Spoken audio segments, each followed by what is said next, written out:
Give me $50,000 for my sister's college tuition or we get a divorce, my husband demanded.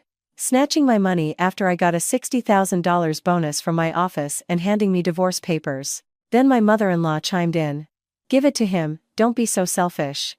Without a second thought, I signed the papers. My husband and my mother-in-law panicked, because as it turned out. But before the story begins, please write in the comments what city you are all tuning in from. Don't forget to like and subscribe so this channel can grow and present even more interesting stories. That afternoon, the air felt crisp and cool as Elena stepped out of her car. Her steps were light as she walked across the lawn of her luxurious home. Today was the happiest day she had experienced during her entire tenure at the company. She had dedicated herself to her hard work over the past year, the long nights spent working overtime, and her unwavering dedication had finally paid off in a truly rewarding way. The company's leadership had just shown their immense appreciation for her extraordinary sales achievements. Without holding back, an annual bonus of $60,000 had been officially transferred to her personal bank account.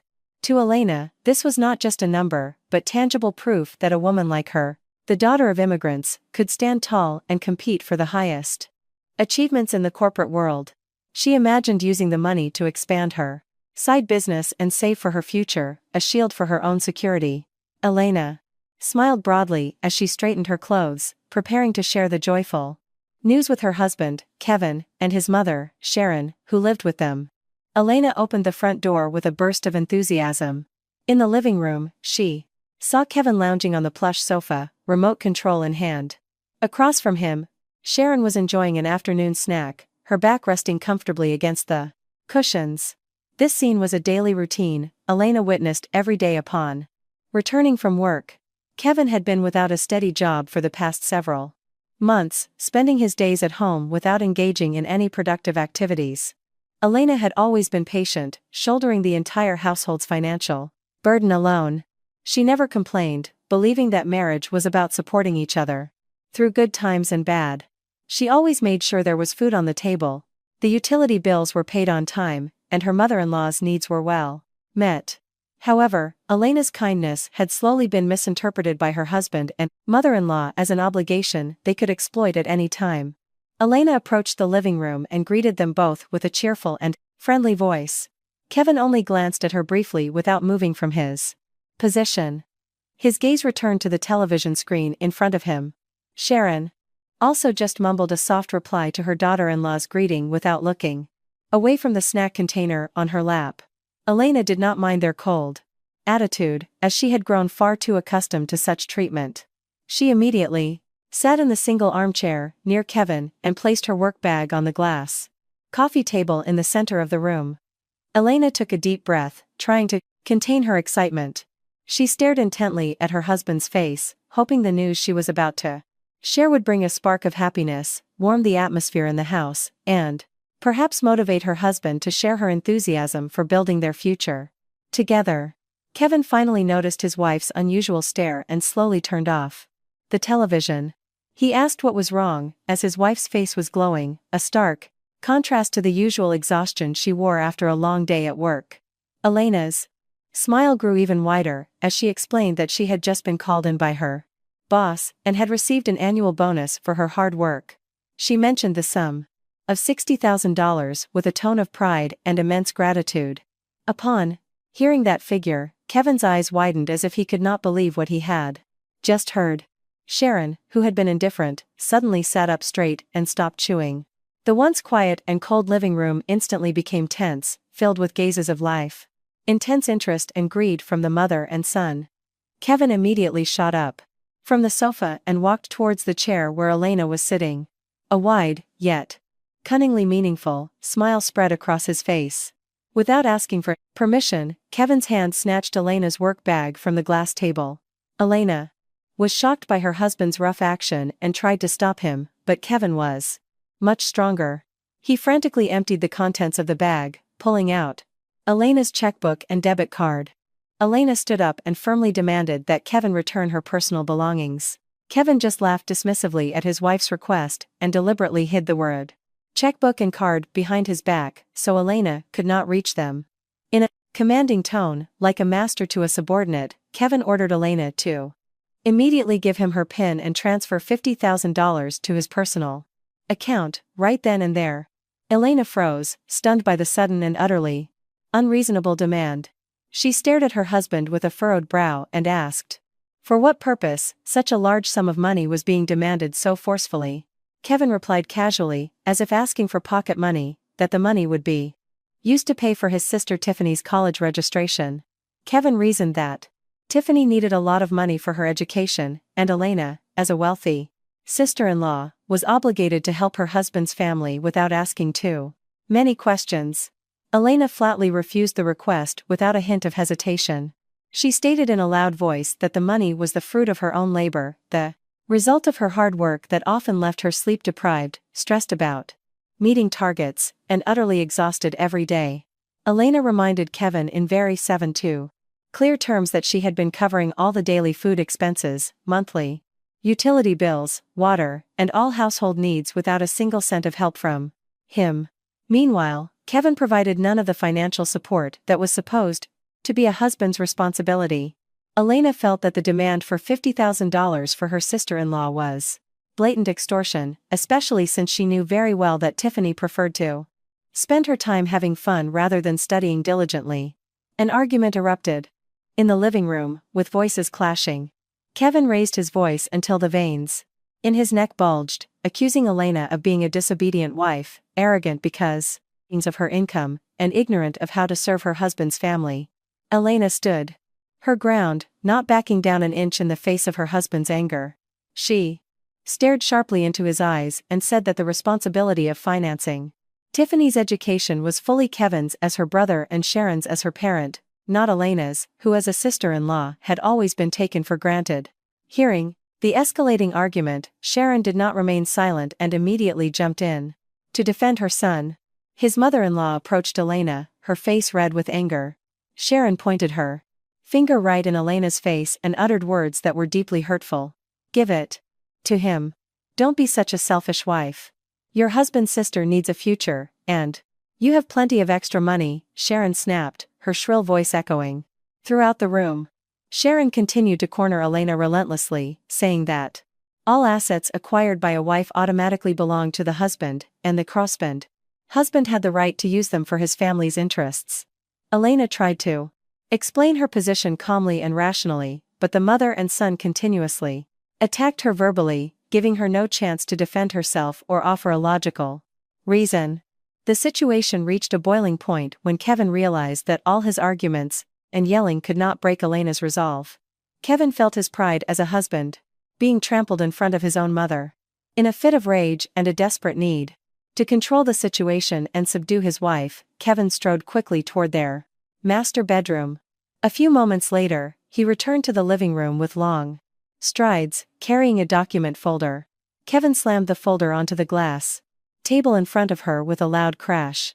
The folder contained a draft of a Table 5 divorce agreement, which Kevin had apparently prepared long ago, waiting for the Paction's right moment to use it as his ultimate weapon. Kevin looked at Elena with a contemptuous and triumphant gaze, certain that this final threat would bring his wife to her knees in fear. Give me $50,000 for my sister's college tuition, or we get a divorce, right here, today, Kevin threatened, his voice booming with pressure. Kevin folded his arms across his chest, proud of delivering a blow he thought his wife could not possibly parry. He was certain that Elena would soon break down in tears, begging for forgiveness to avoid a divorce, and finally surrender her entire bonus to preserve their marriage. Sharon also smiled sardonically at her son's action, as if giving her full support to his bold decision to discipline his supposedly selfish daughter-in-law. However, what happened next was completely beyond Kevin and Sharon's expectations. Elena did not shed a single tear. Her beautiful face showed no sign of fear or panic. Instead, Elena looked alternately at Kevin and the resquolled divorce papers on the table with an incredibly cold and calm expression. A faint smile, almost imperceptible but radiating absolute resolve, slowly formed on her lips. Elena leaned slightly over the glass table. She took a black ink pen from an outer her work bag, which was still open from Kevin's earlier rough handling. Without A shred of doubt in her heart, without a trembling hand, and without wasting a single second to reconsider, Elena signed her name on the signature line of the Tacker document. Her signature was clear, large, firm, and legally binding on the divorce agreement her own husband had just presented. Done. Now both of you, get out of my house, Elena said, her voice eerily calm, yet its effect was as sharp as a blade, piercing the listeners to the bone. Elena tossed the pen back onto the bone table, folded her arms across her chest, mimicking her husband's earlier pose, and stared straight at her husband and mother-in-law, who were now frozen in place with their mouths agape in utter shock. A chilling silence immediately blanketed the living room. The moment the words of eviction left Elena's mouth, it was as if Kevin and Sharon had been struck by lightning on a clear day. Kevin's body was as rigid as a stone statue. His eyes stared blankly at the piece of paper on the table, now bearing his wife's signature. He had never imagined that his bluff would backfire so spectacularly, destroying him in a matter of seconds. Kevin tried to force a nervous laugh, thinking this was just a retaliatory joke from his wife. He swallowed hard, trying to break the tension that suddenly felt suffocating. You can't be serious, Elena. Go ahead and cross out that signature. This is no time to be playing around with divorce, Kevin said, his voice beginning to tremble, all traces of his earlier arrogance gone. But Elena remained motionless, her gaze unchanged, still cold and untouchable. I am not playing games, Kevin. You asked for this separation, and I am more than happy to grant it. My patience ran out today. Feel free to take that paper as proof, then pack your things, and your mother's things. Get out of my property, now. Elena's articulation was crystal clear and firm. Hearing the words my property, Kevin was jolted as if he had been doused with ice water. Real panic began to creep into his mind. All this time, Kevin had felt powerful in that house, believing he had full rights over everything in it. Due to his status as the head of the household. He was suddenly slammed back to the bitter reality that this comfortable luxury house, the car in the garage, and all the valuable assets within it were purely inherited from Elena's late parents, passed down to her long before they were married. Kevin had not contributed a single cent to the purchase or maintenance of the house.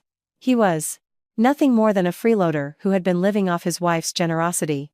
In a state of panic and desperation to salvage what was left of his pride, Kevin sought another way out. He remembered Elena's checkbook and debit card, which he had snatched and still had in his possession. Kevin quickly reached into his pocket, pulling out his smartphone with hurried movements. His fingers, slick with cold sweat, fumbled to open his banking app, attempting to forcibly transfer the $60,000 to his personal account before he was truly thrown out. However, as soon as he tried to log into the app with the password he usually used, a warning message appeared on his screen stating that access was denied, and the account was temporarily frozen. Elena, who had been observing her husband's panic from across the table, could only offer a cynical smile. Don't waste your time trying to hack into my accounts, Kevin. I blocked all access and changed all my passwords on my way home from work. I've been suspicious of your behavior lately. You will never get a single penny of my hard-earned money, Elena explained with a victorious tone. Hearing this, Kevin felt his world collapse. His anger flared again, feeling played. He shouted curses at Elena and stepped forward as if to get violent. But Elena quickly reached for her own phone from her pocket. Without wasting a moment, she pressed a speed dial number that connected directly to the Scratus Community Security Post. Hello, security? Please send 2 officers to my house. On the main block, right away. There are 2 people here who are no longer residents, refusing to leave and starting to threaten my safety, Elena said. Her voice calm but firm, making sure Kevin and Sharon heard every word. Sharon, who had been silent in shock, was finally roused from her daze. Her old face, once flushed with anger, was now pale with fear. She rose from the sofa with unsteady steps and began to sob, trying to play the role of the abused victim. Sharon pleaded with Elena, reminding her of family ties and the sin of ties. Casting an old parent out onto the street at night. Elena, my beautiful daughter-in-law, are you crazy? It's getting dark. Where is an old woman like me supposed to sleep? How can you be so cruel to your husband's family? Sharon wailed, wiping away her crocodile tears. Elena looked at her former mother-in-law without a trace of pity. The emotional wounds inflicted by Sharon's harsh words over the years were too deep to be healed by fake tears. On the street, for all I care. That's no longer my problem. When you told me to give away my hard-earned money, you didn't think about my feelings. When you supported your son's threat of divorce, you didn't think about my fate. Now you can both bear the consequences of your greed, Elena replied, her sharp gaze silencing Sharon instantly. Soon after, the short siren of the community security patrol vehicle was heard, stopping right in front of the house. Two well-built security officers stepped inside after Elena opened the door for them. Elena immediately instructed the sibling two officers to supervise Kevin and Sharon as they packed their personal belongings and to ensure they did not take any of Elena's valuables from the Blysacids' house. Under the strict supervision of the security officers, Kevin and Sharon were forced to pack their clothes into bags and suitcases with trembling hands and immense shame. All of Kevin's pride was shattered in front of the security guards he used to command with arrogance. After all their personal items were gathered, the security officers directed Kevin and Sharon to leave the house immediately. Elena stood at the main doorway, watching the eviction process with an indescribable sense of relief. The heavy burden that had been weighing on her shoulders for so long felt as if it had been lifted away. As Kevin and Sharon's footsteps finally crossed the threshold of the front porch, Elena, without a single word of farewell, slammed the front door shut, turned the double lock, and left them standing bewildered in the darkness of the night. On the cold porch, while the security officers stood by to ensure they left the community, a loud ringing sound suddenly broke the silence. The sound came from the cell phone in Kevin's pocket. He looked at the screen, and his already pale face turned as white as a sheet. His hand trembled violently as he was forced to answer the call.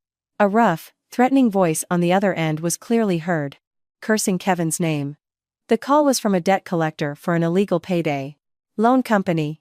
The truth that Kevin had so carefully hidden was finally revealed. The arrogant man was actually drowning in tens of thousands of dollars of debt, with interest compounding daily. His bluff about needing $50,000 for his sister's education was not for any noble purpose, but a desperate lie to pay off his debts and save himself from the ruthless pursuit of violent debt collectors. Now, without Elena's money and without a place to live, Kevin stood on the brink of total ruin. The night grew late, bringing a wind that felt as if it cut to the bone. Outside the tall iron fence surrounding the luxurious house, Kevin stood frozen like a lifeless statue. His ears were still ringing from the terrifying phone call from Tao, the payday loan collectors. The harsh threats hurled from the other end of the line had been a sledgehammer, shattering the last remnants of his arrogance. That bitter reality now hit him with brutal force.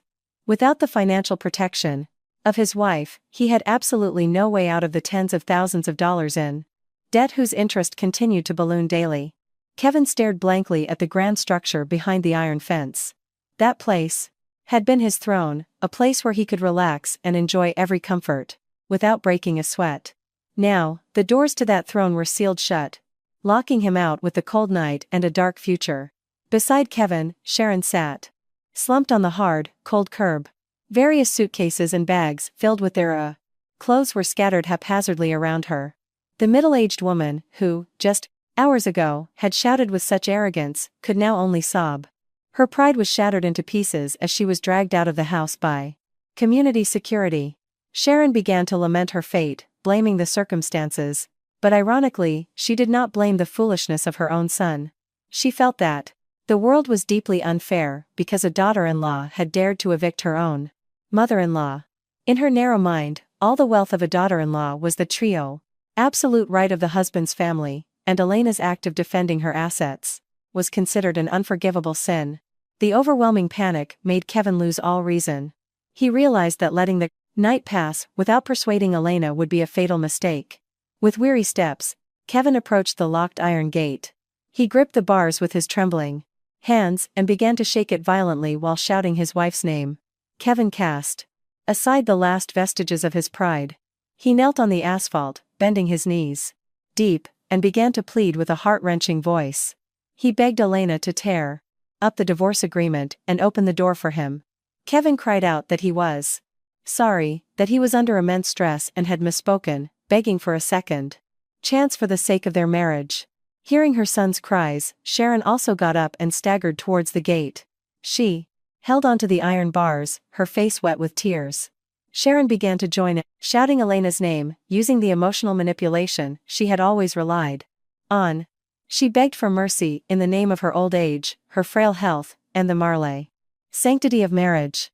Sharon cried her heart out, hoping her tears could break the resolve of her daughter-in-law, whom she had always known as a compliant and patient personne. On the second floor of the luxury house, on the main balcony, Elena stood in silence. She leaned her back against the railing, hidden in the shadows so she was not visible from the street below. She held her cell phone steady, pointing the camera towards the street to record the pathetic scene unfolding outside her gate. Her eyes were cold, not a single tear fell down her cheeks. Her heart had gone numb towards her husband's family. All the insults, humiliation, and mistreatment she had endured for years had frozen her empathy. Elena let the sender camera continue to record every false plea that came from the mouths of her husband and mother-in-law, collecting every piece of evidence she could use in court later.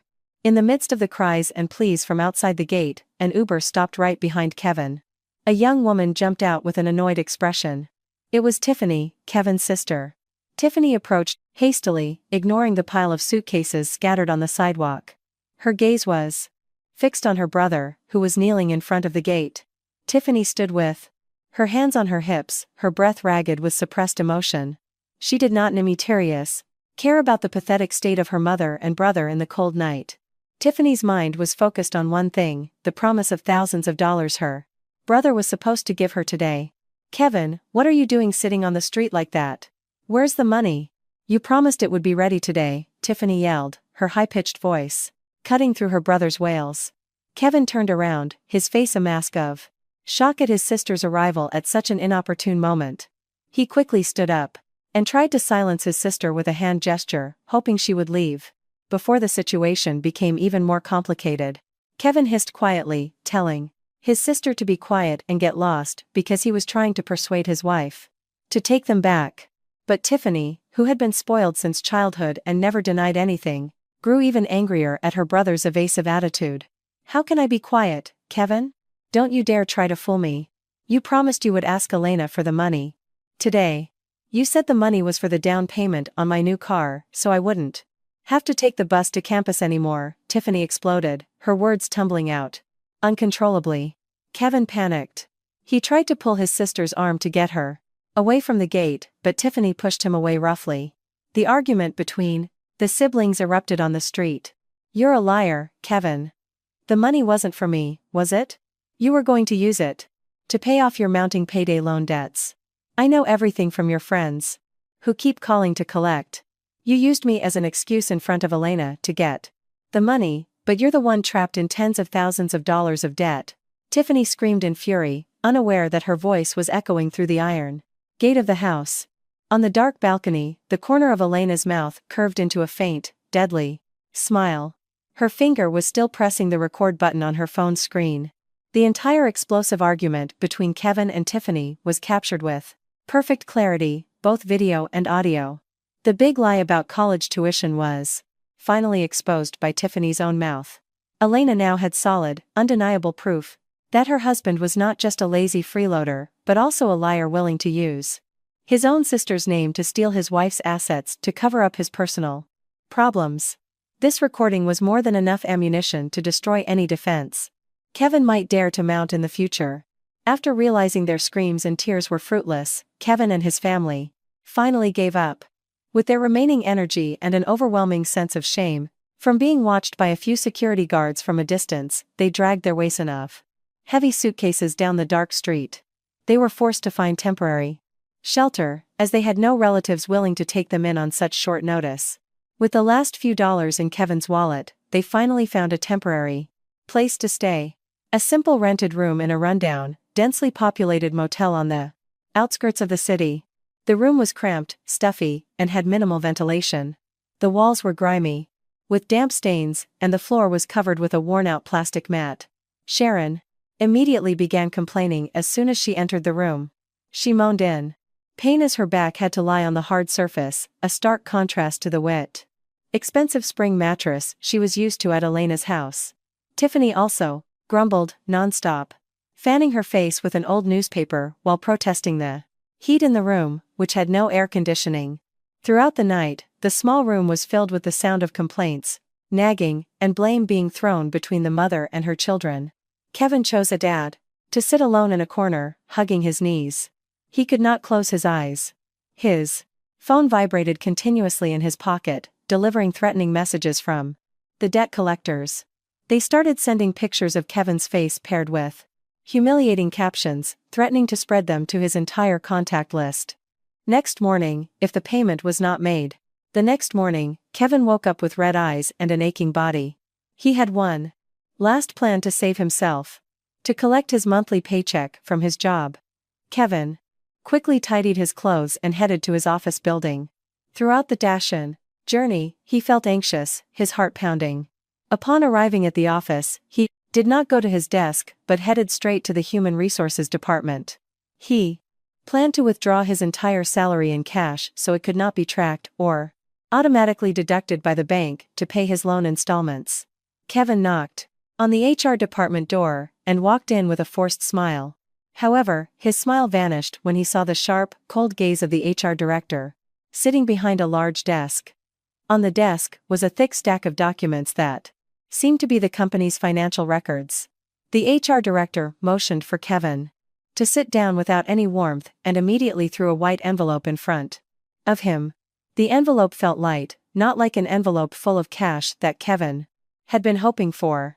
With a slightly trembling hand, Kevin opened the envelope and read the official letter inside. His eyes widened as he read the sentences written on the paper. It was a letter of termination for cause. The HR director explained in a flat, firm tone that the company's internal auditors had found strong evidence of embezzlement committed by Kevin over the past few months. The amount of misappropriated funds was substantial, and the company had decided to terminate Kevin's employment effective immediately. Kevin tried to defend himself, weaving various excuses and lies, but the evidence was too strong. The HR director cut him off and delivered the final blow that crushed Kevin's hopes. The company had decided to withhold his entire month's salary, severance pay, and all other financial entitlements to partially cover the losses from the embezzlement. The company also issued a serious threat. If Kevin dared to contest this decision, they would not hesitate to report this criminal act to the authorities, to have him prosecuted, which could land him behind bars. Kevin walked out of the office building feeling as if he had no bones left in his body. He wandered aimlessly along the busy sidewalk, with no idea where to go or what to do. His life had been completely destroyed in less than 24 hours. His wife had kicked him out, his debts were piling up and threatening his life, and now he had lost his job with a disgraceful record. In the depths of his despair, Kevin's gaze fell on a small billboard on the side of the road advertising legal aid services. A devious idea sparked in his troubled mind. He remembered that marriage was a legal bond and that there were usually rules regarding marital assets acquired during the marriage. With a new determination fueled by greed, Kevin entered the legal aid office. He met with a lawyer whose fees were very cheap, a man in an ill-fitting suit with a cluttered office. Kevin told his own fabricated version of the story, positioning himself as a husband who was wrongfully cast out and wanted to claim his rights to the fair's marital property from his very wealthy wife. Kevin promised the lawyer a large percentage of the settlement if they won the property division lawsuit in court. The lawyer grinned broadly, agreeing to take the case without doing a thorough background check, confident that they could squeeze a fortune out of Elena and get a huge payout quickly. Kevin smiled, satisfied, feeling he had finally found a way to turn the tables and destroy his wife's life as revenge. The long-awaited day finally arrived. The morning sun shone brightly as Kevin strode into the courthouse grounds with his chest puffed out. After enduring miserable nights in their squalid temporary lodging, Kevin felt today was the turning point of his life. He wore the best clothes he had left in his suitcase, trying to project the image of a dignified man seeking justice. Beside him walked the cheap lawyer he had hired, a man with a bombastic speaking style, carrying a thick stack of documents. The lawyer kept whispering words of reassurance and sweet promises into Kevin's ear, convincing his client that winning half the assets from a wife, filing for divorce, was an easy case to win. In court, Kevin smiled triumphantly, imagining Elena's pale face when the judge ordered her to hand over half of the luxury house, half of her substantial savings, and one of the cars that had been his wife's pride. They both entered the designated mediation room. The room was cold from the strong air conditioning, a stark contrast to Kevin's heart, which was burning with the spirit of revenge. A few minutes later, the door opened again. Elena walked in with extraordinary composure. Her appearance was elegant and polished, radiating the aura of a Kardashian's high-class woman who could not be underestimated. There was no trace of sadness, regret, or fear on her face. Behind Elena walked a middle-aged man with a very sharp gaze and a calculated stride. This man was Elena's top-tier lawyer, a family law expert whose reputation was beyond question in the legal world. The presence of this lawyer immediately made Kevin's lawyer's confidence shrink a little, but he quickly covered his nervousness by clearing his throat loudly and tidying the stack of documents on his table. A court-appointed mediator sat at the head of the round table and opened the session by reading the basic rules and the purpose of the session meeting. The mediator gave the first opportunity to Kevin's side, as the petitioner, to state their demands. Kevin's lawyer immediately stood up, folded his arms, and began to speak in a deliberately raised voice to sound intimidating. He stated that his client had sacrificed much during the marriage and therefore was entitled to a fair and equal division of marital assets. My client, Mr. Kevin, demands his absolute right to half the value of the residential home they occupied, half of the savings in his wife's bank accounts, and ownership of one vehicle. All of these are assets accumulated during the marriage, and therefore, according to the law, my client is entitled to his share, the lawyer declared with a proud smile, glancing at Elena as if he had just delivered a death sentence. Elena did not react at all to the cheap lawyer's speech. She sat upright, her hands resting gracefully on her lap. Her face was as placid as a calm lake. She glanced briefly at her lawyer, giving a subtle signal to take control of the conversation. The elite lawyer slowly opened a thick, elegant, leather-bound folder he had been carrying. He pulled out several official, watermarked documents complete with legal seals. With a very calm motion, Elena's lawyer slid the documents to the center of the table so they could be seen by the mediator and the opposing party. A very bold and impressive demand indeed, said Elena's lawyer, his voice low but full of authority. However, unfortunately, this demand has absolutely no legal basis. Our client, Miss Elena, is a very intelligent and forward-thinking woman. Long before this marriage was official, our client protected all of her personal assets with a legally binding document. Hearing this, Kevin frowned, not understanding where his wife's lawyer was going. Kevin's lawyer, with a trembling hand, picked up the presented documents and began to read the lines of text. His face slowly turned pale as his eyes moved from one line to the next. This is a prenuptial agreement, signed by both parties and notarized by a public official, and legally registered before their wedding day, Elena's lawyer continued, his voice echoing in the suddenly silent room. This agreement states very clearly and irrefutably that all of our client's premarital assets, including but not limited to land, buildings, the house, vehicles, and all income from her work, are solely and absolutely her property. Mr. Kevin has no right to a single dollar of these assets, either during the marriage or after a separation. Kevin's eyes widened. His breath caught in his throat. He vaguely remembered. Years ago, when he was still trying to win Elena's heart, he had signed a stack of papers presented by Elena's family without reading them carefully, blinded by his desire to marry the wealthy woman. His past foolishness had now risen from the grave to choke him. Kevin's lawyer could only bow his head, realizing he had led his client into a battle without any weapons. But the final blow prepared by Elena was not over. She looked at Kevin with eyes full of disgust. Elena's lawyer reached back into his leather folder and pulled out an even thicker stack of documents. This time, it contained pages of printed bank statements and dozens of clearly printed color photographs. The lawyer spread the photos and statements on the table directly in front of Kevin. Since your side has dared to demand something that is not yours, our client will now exercise her legal rights, Elena's lawyer stated firmly. We have irrefutable evidence that for the past 2 years, Mr. Kevin has been diverting a significant portion of the household funds provided by our client to a woman named Nicole. This is clear evidence of infidelity as well as a misuse of trusted funds. On the table were clear photos of Kevin with another woman in various shopping malls, entering her apartment, and proof of regular bank transfers from Kevin's account to an account in Nicole's name. Kevin swallowed hard. Cold sweat poured down his forehead, soaking his collar. The biggest secret he had kept so carefully was finally exposed in the most humiliating way. Before legal authorities. Our client demands full material compensation for all the funds embezzled by Mr. T.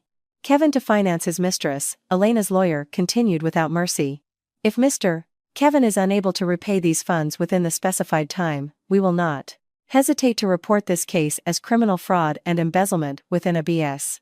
domestic partnership. The mediation room suddenly felt like an execution chamber. For Kevin, he could not utter a single word in his defense. His mouth was sealed shut, while his body trembled violently with shame and fear. His cheap lawyer quickly gathered his files and retreated, realizing he would never get paid a cent from a client who turned out to be a broke con man. The mediation ended that day with a total and absolute victory for Elena. She stood up from her chair, calmly straightened her clothes, and walked out of the temporal room, without a backward glance at the man who was now utterly shattered in the defendant's chair. Kevin sat slumped in the empty room, realizing his greed had led him into a chasm of his own making. Kevin's steps were heavy as he dragged himself out of the courthouse. The hot afternoon sun felt like it was roasting his skin, but that heat was nothing compared to the fire of shame burning in his chest after the humiliating defeat. The lawyer he had counted on had abandoned him without so much as a goodbye, knowing Kevin would never be able to pay his fees. Kevin stood on the dusty sidewalk, his mind a complete blank. He had no money, no home, and had been cut off from the only source of wealth that had sustained his life. Despair began to consume his sanity. He had to get back to the motel to pick up his mother and sister, who were surely starving and waiting for him. When he arrived at the dingy motel room, he was met by the haggard, angry faces of Sharon and Tiffany. The room felt like a Dassault giant oven in the midday heat. Tiffany was fanning a piece of cardboard at her mother, who looked weak and kept complaining about the suffocating air. As soon as Tiffany saw Kevin appear in the doorway, she jumped up and bombarded her brother with sharp questions, demanding to know the outcome of the hearing. How did it go, Kevin? Where's the money? We can't possibly sleep in this hot, cramped place again tonight. Mom can't take it anymore, her chest has been tight all day, Tiffany protested in a demanding, irritating tone. Kevin swallowed, trying to hide the panic on his face. He knew he couldn't tell the truth about his total defeat, about the prenup, or about the evidence of his affair that was now in Elena's hands. With a practiced liar's skill, he spun a new tale to calm his family. The hearing was postponed, the first lie rolled smoothly off his tongue. The judge needs time to review our documents. Elena is trying to hold on to all her prester money, but my lawyer said we're guaranteed to win in a few weeks. In the Facentiliatal Sobel. Meantime, I've arranged for a much better place for us to stay. Pack your things. Now. We're getting out of this dump. Hearing the promise of better lodging, the expressions on Sharon and Tiffany's faces brightened slightly. They hastily packed their clothes into their bags. Kevin summoned the last of his courage and planned his only remaining escape route. He would take his family to stay with Nicole, his mistress. He was confident he could manipulate Nicole with sweet promises of the wealth he was supposedly about to receive, just as he had deceived his own family. They used a Pesatake's ride-sharing service, paid for with Tiffany's last few dollars, to go to Nicole's residence. Nicole's place was a decent, well-kept rental apartment, far more comfortable than their cramped motel room. When they arrived and knocked, Nicole opened the door with a confused look. Her eyes widened at the sight of Kevin with his mother and a young girl, complete with a pile of large suitcases behind them. Before Nicole could ask any sharp questions or close the door, Kevin launched his manipulative act. He gently took her hand, put on his most pathetic face, and began to weave an incredibly convincing story. He whispered that he was in the process of taking over his wife's entire fortune, but for the time being, all his assets were frozen by the Tapo court. He promised that as soon as the hundreds of thousands of dollars were released, he would officially divorce his wife, marry Nicole, and buy her a dotty luxury home of her own. Nicole, who had been blinded by the gifts Kevin had given her and believed they was a successful businessman caught in a temporary domestic dispute, finally fell for his sweet promises. She gave a small smile, opened the door wide, and invited the parasitic entourage into her home. However, the peace in Nicole's apartment lasted only for the first few minutes. As soon as Sharon stepped inside and saw the comfortable living room, her bossy nature resurfaced. She dropped onto Nicole's plush sofa as if she owned the place. Her eyes glared at Nicole, judging the young woman's appearance from head to toe with a condescending look. "So you're Nicole? This place is decent, though not as big as my former daughter-in-law's house," Sharon said without a hint of tact. "Make me some hot tea. My throat is so dry. And not too sweet." "I don't like it too sweet." "And put our suitcases in the bedroom." Nicole was taken aback by the direct order, delivered in the tone one would use with a housekeeper. Her jaw tightened, holding back a surge of anger. She glanced at Kevin, hoping he would reprimand his mother, but he just gave her a pleading look, begging her to be patient. Meanwhile, Tiffany walked straight to the television, turned it on loudly, and demanded the Wi-Fi password without a please or thank you. Nicole took a deep breath, forced a stiff, fake smile, and stomped into the kitchen. In her heart, she swore she would only tolerate this until Kevin delivered the promised money. That night, a fierce storm raged outside, the sound of thunder masking the tactions. Noises from within the apartment.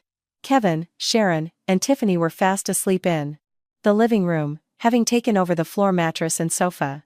Nicole couldn't sleep. She felt uneasy, and her suspicions about Kevin's behavior had been growing all day. She noticed that his clothes looked unkempt and his face held a fierce, deep-seated fear, not the look of a rich man waiting for his funds to be released. Driven by an unbearable curiosity, Nicole crept out of her room towards the living room where Kevin's bags were piled. She made sure everyone was sound asleep before she slowly unzipped Kevin's black backpack. Nicole's hand fumbled inside and found a thin, carelessly folded folder. She took it to a corner of the room faintly lit by a street lamp outside. She unfolded the first paper. It was an official letter on company letterhead from where Kevin worked. Her eyes scanned the sentences, and her breath caught in her throat. It was a termination letter stating that Kevin had been fired for cause after being found guilty of embezzling a large sum of money from the company. Nicole covered her mouth, trying to stifle her shock. The man who had promised her wealth had just been fired in the most disgraceful way. Her hand, now trembling, unfolded the second and third papers. They were not court settlement documents, but copies of debt collection notices from various illegal payday loan companies. The amounts listed were astronomical tens of quarces. Thousands of dollars plus steep late fees that were rapidly accumulating. At the bottom of the threatening letters were stern warnings that collectors would soon find Kevin wherever he was hiding to forcibly seize his assets. The painful truth hit Nicole like a ton of bricks.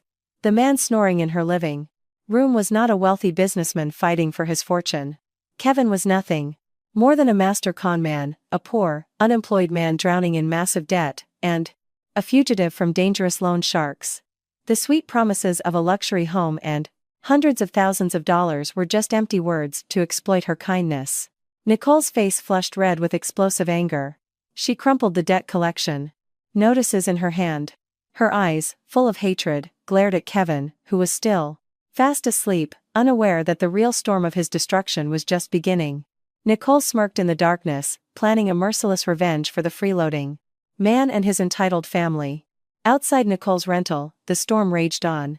The sound of thunder drowned out the sound of Nicole's ragged breathing, fueled by her mounting fury. Her hands crushed Kevin's termination letter and debt notices into a mangled ball.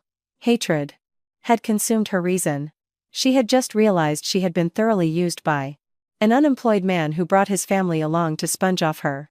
As Nicole prepared to storm into the living room and wake the con man, a violent pounding came from the front door. The banging was so forceful it made the door tremble. Nicole gasped, her heart racing. A terrible premonition washed over her. Before she could move, coarse shouts from outside cut through the heavy rain. calling Kevin's name with violent threats. Kevin, who was sound asleep on the sound floor, jolted awake, gasping for air. His eyes shot open, recognizing the voices of the men outside. It was the gang of debt collectors who had been hunting him. Sharon and Tiffany also woke up, sitting huddled in a corner, trembling with fear. Before Kevin could find a place to hide, the front door was kicked open. 3 large, menacing-looking men stormed in, their wet, muddy boots tracking dirt all over the floor. Without saying much, the debt collectors went on a rampage. They kicked over the coffee table, smashed Nicole's decorations on the floor, and cursed at Kevin with foul language. "Where's the money, Kevin? You think you can run from us and hide at this woman's place?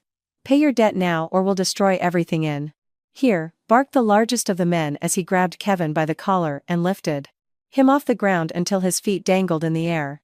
Sharon shrieked hysterically, seeing her precious son treated so roughly. She tried to step forward to help, but a sharp glare from another debt collector froze her in her tracks. Tiffany could only sob, covering her ears, her body curled up in fear behind their suitcases. Nicole stood frozen in her bedroom doorway, her eyes blazing as she watched the chaos unfold in her living room. Her valuable possessions were being destroyed in seconds because of the parasite she had allowed into her home. Kevin begged for mercy in a choked voice, promising he would find a loan. The be pelvis televant ever use at Arel. Next day to pay off at least part of his debt. The debt collectors finally released their grip, throwing Kevin's body to the floor, and left with a final threat that they would return with more brutal methods if the money was not handed over. Once the half-broken front door closed, a tense silence filled the prope room, punctuated only by Tiffany's sobs. Kevin tried to get up, clutching his sore neck. He turned to Nicole with a pleading look, about to spin another lie to explain the terrifying incident. But Nicole gave him no chance to speak. With swift, furious steps, she marched up to Kevin and threw the crumpled papers, the termination letter, and debt notices right in his face. "You liar. You con artist. How dare you drag me into your filthy mess? You don't have a cent. You were fired for stealing, and you're being hunted for tens of thousands in debt. All of you, get out of here. You parasites." Nicole shrieked, her voice sharp and echoing through the room. Sharon, refusing to let her son be berated by a strange woman, tried to talk back. She pointed her finger and began scolding Nicole for her disrespect towards guests.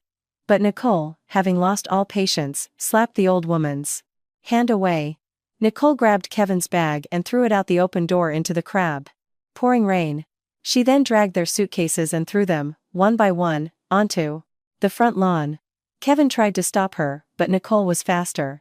She roughly pulled the luxury watch from Kevin's wrist, then reached into his pocket and snatched his smartphone. "This is to compensate for my furniture you got destroyed. Now get out of here before I call the neighbors to come and beat a sizet.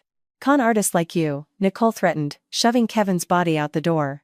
Nicole then slammed the door shut and locked it from the inside, leaving Kevin, Sharon, and Tiffany standing bewildered under the cold, torrential downpour.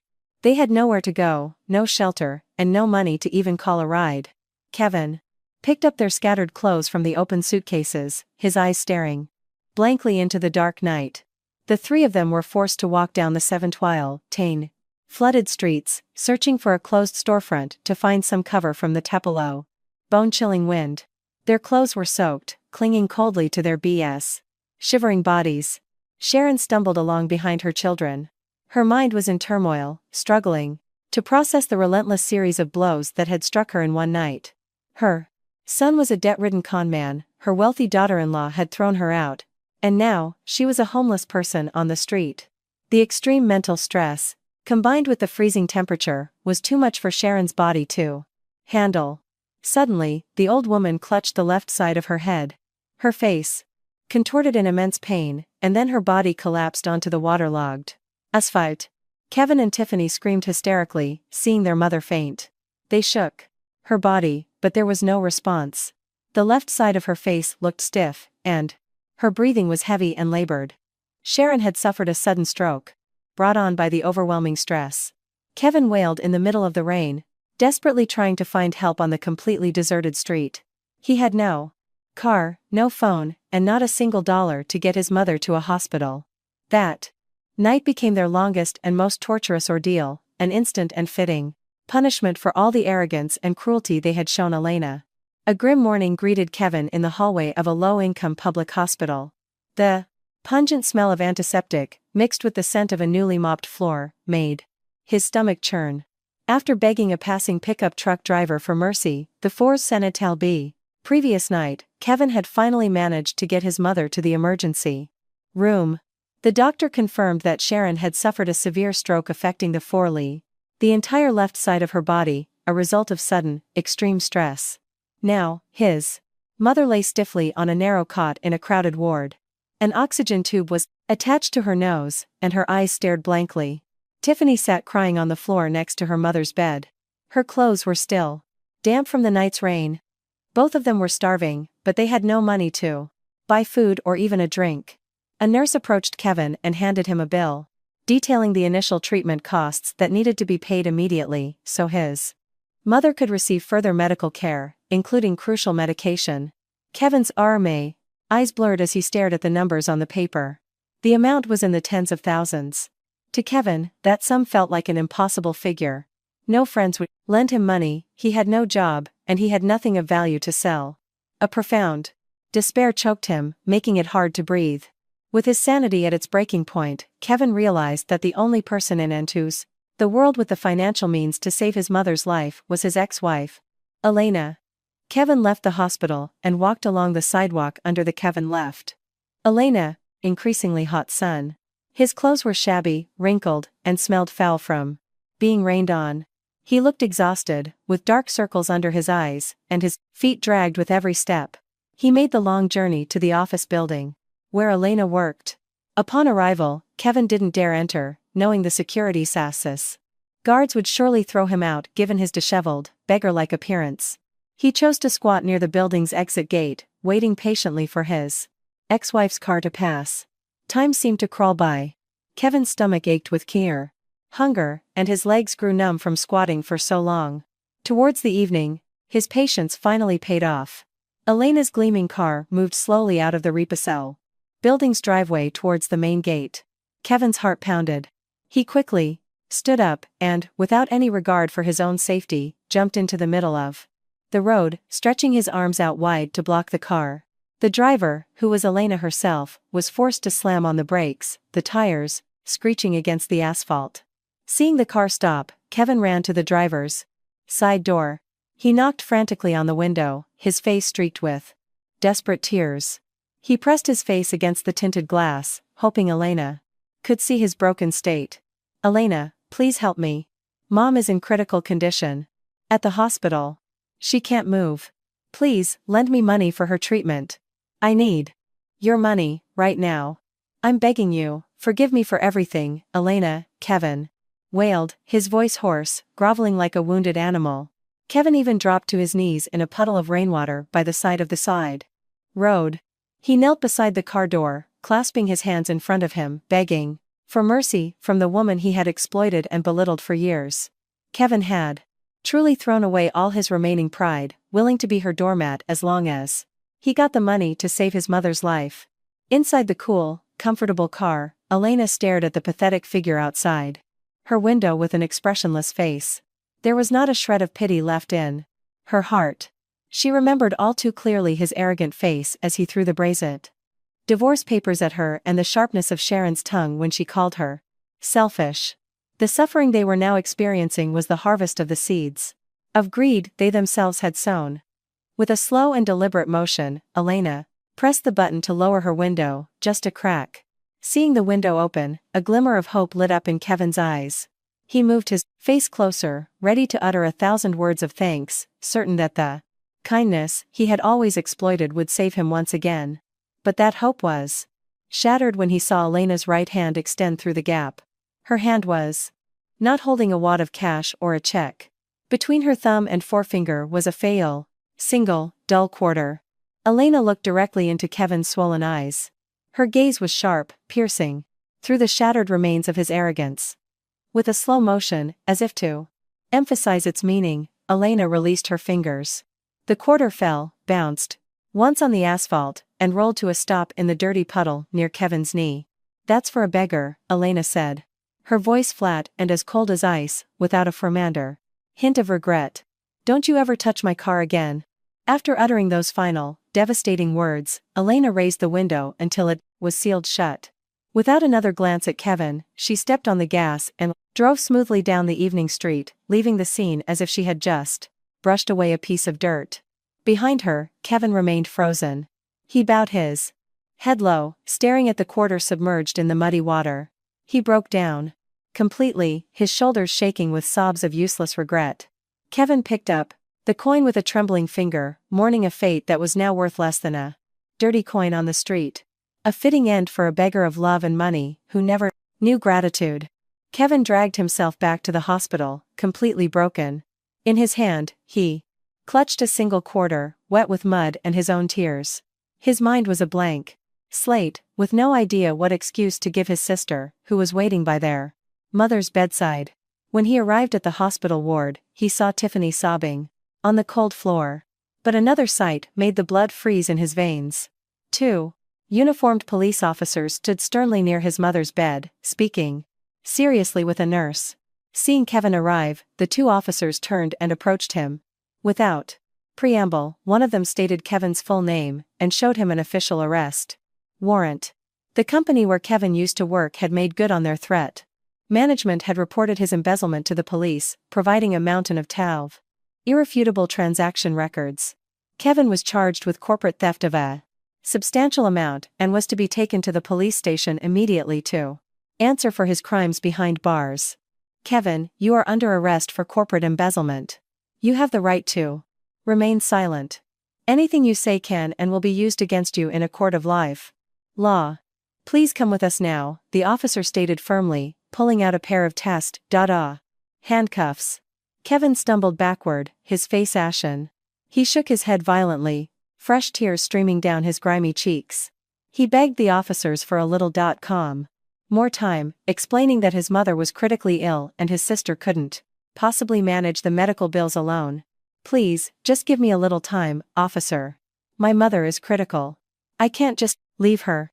Please, have pity on my family, Kevin cried, dropping to his knees and hugging the officer's legs on the hospital floor. But the law has no pity for a criminal. The officer forcefully pulled Kevin's arms, handcuffed his hands behind his back, and dragged him out of the hospital ward. Tiffany screamed her brother's name, trying to grab the officer's uniform, but a nurse quickly restrained her. Sharon, lying paralyzed on the bed, could only shed tears of despair from the timeless corners of her eyes. Her body was motionless, and her mouth could not form a single word to defend her beloved son, who was now being led away in shame as a Russian prisoner. From the day of her brother's arrest, Tiffany's life turned into a long and relentless ordeal. Without any financial support from her brother and deprived of the luxuries once supplied by her former sister-in-law, Tiffany was forced to drop out of college. Her grand dreams of a new car and a lavish lifestyle crumbled to dust. She had to find a job immediately to afford the cheapest daily meals and to pay for her mother's expensive prescriptions. With no special skills and no degree, the only job she could get was as a dishwasher at a greasy, roadside diner that was busy from dawn until late at night. The grueling work exhausted her and destroyed what was left of her pride. She had to stand for hours over a deep, greasy commercial sink filled with dirty water, scrubbing food scraps from an endless pile of plates. Her once smooth hands became rough, red, and blistered from constant contact with cheap, harsh dish soap. The diner's owner, a gruff middle-aged woman, would not hesitate to yell if she saw Tiffany working too slowly. Work faster. You can't even wash dishes quickly. If you keep slacking, I'll dock your pay.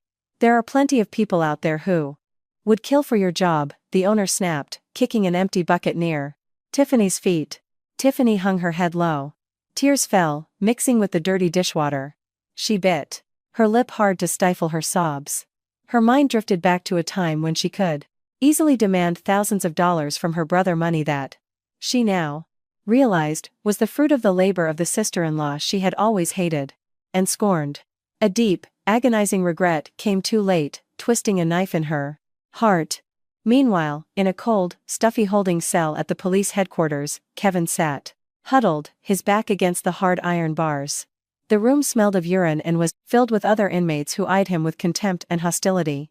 Kevin's gaze slowly lifted to a small television mounted high on the wall in the corner of the hallway. A news channel was broadcasting a prestigious business awards ceremony. On the screen was Elena's face, radiant and exuding an aura of success, independence, and class. Elena was standing on a stage, holding an award as one of the top young business leaders of the year. Her smile was genuine, elegant, and joyful, a stark contrast to Kevin's life, which was now slowly rotting away in a prison cell. Kevin covered his face with his handcuffed hands and wept uncontrollably, mourning the foolishness and greed that had utterly destroyed his life. Several months after that stormy night of destruction, a long-awaited official document was delivered to Elena's luxurious home. It was the final decree of divorce, officially issued by the court, stating that her marriage to Kevin was completely and irrevocably dissolved in the eyes of the law. There were no more ties, no more property disputes, and most importantly, no more parasitic human beings sucking away the fruits of her hard work. Elena gazed at the precious piece of paper, her chest feeling light and open. The heavy emotional burden that had shackled her for years was finally lifted. She felt reborn, a strong woman in full control of her own destiny and happiness. To celebrate her freedom and the new chapter in her life, Elena held a small gathering in the backyard of her beautiful home. The evening air was cool, decorated by the soft glow of garden lights and an array of delicious dishes neatly arranged on a long table. She didn't invite many people, only her close family and a few dear friends who had faithfully supported her through her darkest times. The atmosphere was warm, familial, and filled with laughter. The look of tension and exhaustion was gone from Elena's beautiful face, replaced by a deep inner peace and profound gratitude. Elena stood up among her guests, raising a glass of champagne. She asked for a moment of their attention. The sweetest, most sincere smile bloomed on her radiant face. "Thank you all so much for never leaving my side during the darkest times of my life. Today is proof that having the courage to let go of something bad will bide. Always open the door to things that are far more beautiful. A toast to freedom, to peace, and to the new chapter we will write together, starting today," Elena said, her voice clear, strong, and full of life. All the guests stood in unison, raising their glasses, returning her smile with pride, and celebrating the triumph of a resilient woman over the mental oppression she had endured. While Elena was enjoying the peak of her happiness and career success, the wheel of karma continued to turn, mercilessly crushing those who had once hurt her. Far from the luxury of Elena's home, the lives of Kevin, Tiffany, and Sharon dragged on in the long shadow of the suffering they had created for themselves. In the state penitentiary, Kevin's fate was miserable. Having no money to buy protection or favor, he became a daily target for the stronger, senior inmates. He was forced to do the filthiest jobs every day. That morning, Kevin was on his knees on the foul, disgusting floor of the prison bathroom, scrubbing the grimy tiles with a stiff brush while enduring a constant barrage of curses, shoves, and insults from other prisoners. His body was now rail-thin from malnutrition, his face was unkempt, and his human dignity had long been swallowed by the harsh reality of prison life. In a bustling, dusty corner of the city, Tiffany continued to struggle to survive behind a mountain of dirty dishes at the roadside diner. It was a dull, drizzly, cold day, but Tiffany didn't dare stop working for a second. The skin between her fingers was peeling and raw, stinging from an allergic reaction to the cheap soap, but she forced herself to keep scrubbing. Occasionally, she would wipe her nose and tears with the sleeve of her shirt, stained with food splatters. She had to endure this torture every day if she didn't want her mother to starve or run out of medicine at the public hospital. Tiffany had lost her youth, her friends, and her future, all because she had supported her brother's scheme to steal from her former sister-in-law.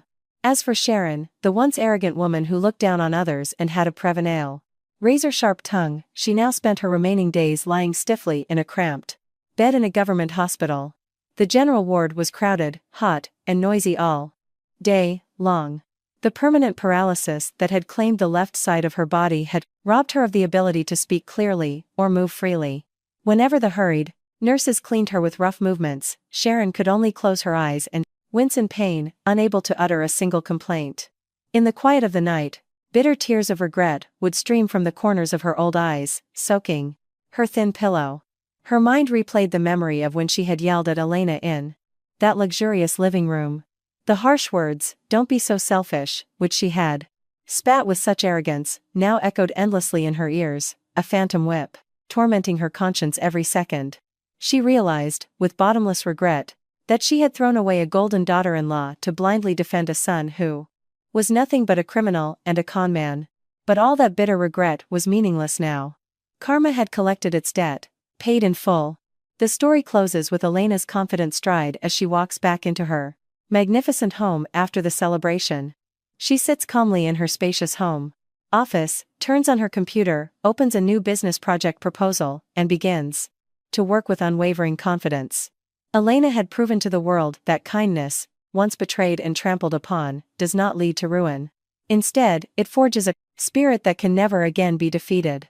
Universal justice always finds its own most fitting path. And for Elena, the pages of her future were now shining brighter than she had ever imagined.